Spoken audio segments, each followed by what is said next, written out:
头拿着儿子的存折来银行取钱治病，柜员看到存折直接给老头递了过去，并让他证明跟儿子的父子关系。我儿子现在还在医院里 ICU 里等着做手术呢，这是他的病危通知书。我说取不了就是取不了，这是李牧的存折，你要证明你儿子是你儿子。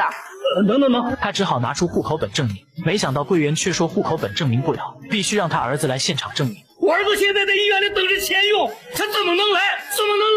来不了是吧？即便老头说他儿子在医院根本来不了，柜员却依然不依不饶地说，活着的话就让他坐轮椅过来，死了就把他的尸体给抬过来。我这么说的话，今天这钱就取不了了。我再说一遍，这里是银行，要取钱都那么容易，那你们来抢好了呀！不想话音未落，突然有3个蒙面人持枪抢劫，不仅威胁柜员把所有钱都交出来，还让现场群众把身上的财物也交出来。抢劫头目眼见钱到手了，正要离开时，老头突然喊住劫匪不让走，声称这些钱是他儿子的救命钱，要是都拿走了，自己儿子就死定了。没想到劫匪一听，顿时心生怜悯。你儿子也在医院等着钱救命啊，银行不允许。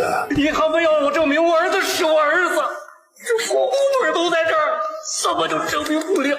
劫匪见状丢给老头一叠钱，让他赶紧拿去给儿子治病。可老头心知这是赃款不敢要，劝说劫匪把钱还给银行自己再取，但劫匪可不会惯着他，转身就离开了。而这时医院正好打来电话，说他儿子病情恶化，必须马上动手术，否则会有生命危险。老头只好拿着赃款去医院缴费，虽然最终保住了儿子的性命，但自己却被银行当成劫匪同党告上法庭。而银行请的律师正是他的小舅子，但小舅子并没有徇私枉法。经过多轮审判后，老头被判处20年有期徒刑。各大新闻社得知后纷纷前来采访，而老头面对镜头直呼冤枉。俺怎么能证明俺儿子是俺儿子？要是银行早点把钱给我，我也不会遇到劫匪。儿子还在医院昏迷不醒呢，儿子！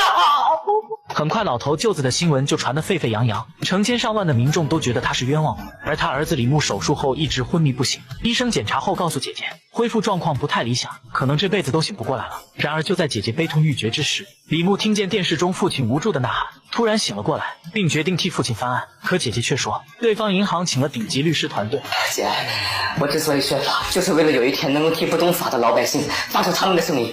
更何况今天这个人还是咱爸。可你才刚上大一啊！姐，相信我。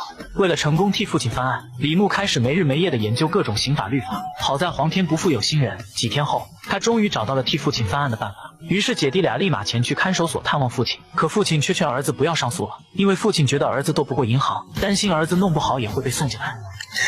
爸认命了，咱们就是普通的老百姓，摊上这事得认命。李牧见状安慰父亲不要心灰意冷，表示自己一定会救他出来的。探望结束后，李牧开始收集证据，但他却不是收集替父亲翻案的证据，而是联系之前跟银行有纠纷的当事人，希望他们来终审现场支持自己。行了，大功告成了，姐，咱可以提交终审了。可是我听你姐夫说，提交终审需要提交新的证据呀。姐，材料我已经准备好了，你陪我去就行。你要把滨海银行告上法庭。而另一边，银行行长收到了李牧的起诉书，于是怒气冲冲地找到法务部长，要求他必须把李牧也送进去。几天后，抢劫案迎来了终审，并且开通了线上直播，无数民众都守在屏幕前围观。很快，李牧和姐姐来到法庭门口，而姐姐一见到丈夫给银行打官司，当即大怒道：“你也叫他一声爸，你还有没有一点人性？真是瞎了眼瞎。”法庭是只要证据链完成，我就会尽到一个律师的职责，别说是反叛，反行人是敌。姐，不用跟他浪费时间，我们走。